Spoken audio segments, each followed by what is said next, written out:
ابن سینا، جسے ابو علی سینا کے نام سے بھی جانا جاتا ہے، مغربی دنیا میں ایویسینا کے نام سے مشہور ہیں۔ السلام علیکم، آپ دیکھ رہے ہیں نیوز ڈیلی۔ آج ہم آپ کو ابن سینا کے بارے میں کچھ اہم معلومات فراہم کریں گے۔ ابن سینا در حقیقت ایک حقیقی پولیو میتھ تھے، جس میں طب، نفسیات اور فارماکولوجی سے لے کر ارضیات، طبیعیات، فلکیات، کیمسٹری اور فلسفے تک ان کی خدمات شامل تھیں۔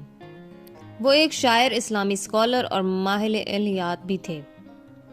طبی سائنس میں ان کی سب سے اہم شراکت ان کی مشہور کتاب القانون فی الطب تھی۔ یہ کتاب 1 ملین سے زیادہ الفاظ پر مشتمل طب کا ایک بے پناہ 5 جلدوں کا انسائکلوپیڈیا ہے۔ یہ قدیم اور مسلم ذرائع سے دستیاب طبی علم پر مشتمل ہے۔ ان کا دوسرا بڑا کام شفا کی کتاب ہے، جو ایک سائنسی اور فلسفیانہ انسائکلوپیڈیا ہے۔ یہ عظیم سائنسدان تقریباً 980 عیسوی میں بخارا کے قریب افشانہ نامی گاؤں میں پیدا ہوئے، جو اب ازبکستان میں ہے، اور ان کی والدہ کا آبائی شہر بھی ہے۔ ان کے والد عبداللہ اسماعیلی فرقے کے وکیل تھے، بلخ سے تعلق رکھتے تھے، جو اب افغانستان کا ایک حصہ ہے۔ ابن سینا نے ابتدائی تعلیم اپنے آبائی شہر میں حاصل کی اور 10 سال کی عمر میں وہ حافظ قرآن بن گئے۔ ان کے پاس غیر معمولی دانشورانہ صلاحیتیں تھیں، جس کی وجہ سے وہ 14 سال کی عمر میں اپنے اساتذہ کو پیچھے چھوڑنے میں کامیاب ہو گئے۔ اگلے چند سالوں کے دوران انہوں نے خود کو مسلم فقہ، فلسفہ اور فطری سائنس کے لیے وقف کر دیا۔ انہوں نے لاجک، یوکلڈ اور ٹالمی کی الماجسٹ کتاب کا مطالعہ کیا۔ ابن سینا انتہائی مذہبی آدمی تھے۔ جب وہ ابھی جوان تھے تو وہ میٹا فزکس پر ارسطو کے کام سے اس قدر حیران تھے کہ وہ خدا سے اس کی رہنمائی کے لیے دعا کرتے تھے۔ آخرکار ایک مشہور فلسفی الفارابی کا کتابچہ پڑھنے کے بعد انہوں نے اپنی مشکلات کا حل تلاش کیا۔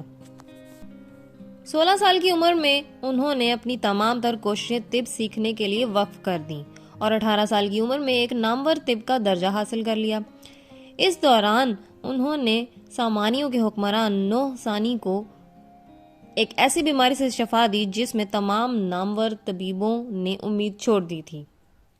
اس عظیم کوشش پر امیر نے انہیں انعام دینے کی خواہش کی اور نوجوان طب نے ان کی خصوصی طور پر ذخیرہ شدہ شاہی لائبریری کو استعمال کرنے کی درخواست کی۔ اپنے والد کی وفات پر جب ابن سینا کی عمر 22 سال کی تھی تو وہ بحیرہ کیسپین کے قریب جورجان چلے گئے، جہاں انہوں نے لاجک اور فلکیات پر لیکچر دیا۔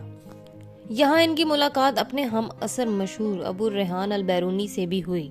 بعد میں انہوں نے ری اور پھر ہمدان، جو کہ دونوں علاقے موجودہ ایران میں ہیں، کا سفر کیا، جہاں انہوں نے اپنے کام لکھے اور سکھائے۔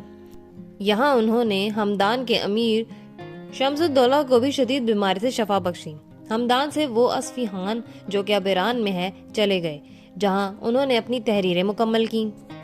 اس سب کے باوجود انہوں نے اپنا سفر جاری رکھا اور بہت زیادہ ذہنی مشقت کے ساتھ ساتھ سیاسی افراتفری نے ان کی صحت کو متاثر کیا۔ اپنی زندگی کا آخری عشرہ انہوں نے ایک فوجی کمانڈر علا الدولہ محمد کی خدمت میں گزارا۔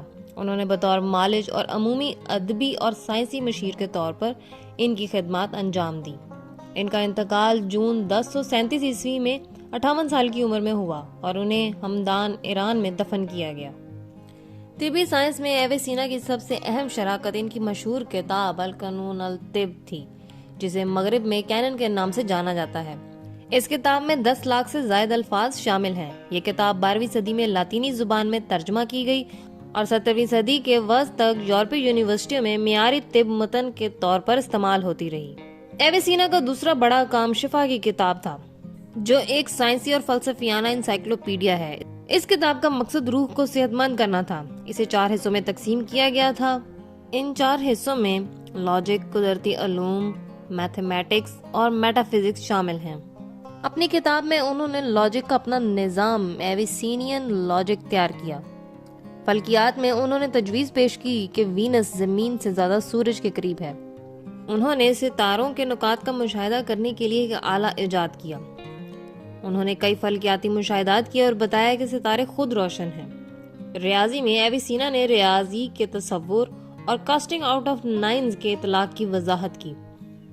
ابن سینا نے شاعری، مذہب اور موسیقی میں بھی حصہ لیا۔ مجموعی طور پر ایویسینا نے 400 سے زیادہ کام لکھے جن میں سے تقریباً 240 ہی محفوظ رہ سکے۔ اس طرح کی مزید ویڈیوز دیکھنے کے لیے ہمارے چینل کو سبسکرائب کریں۔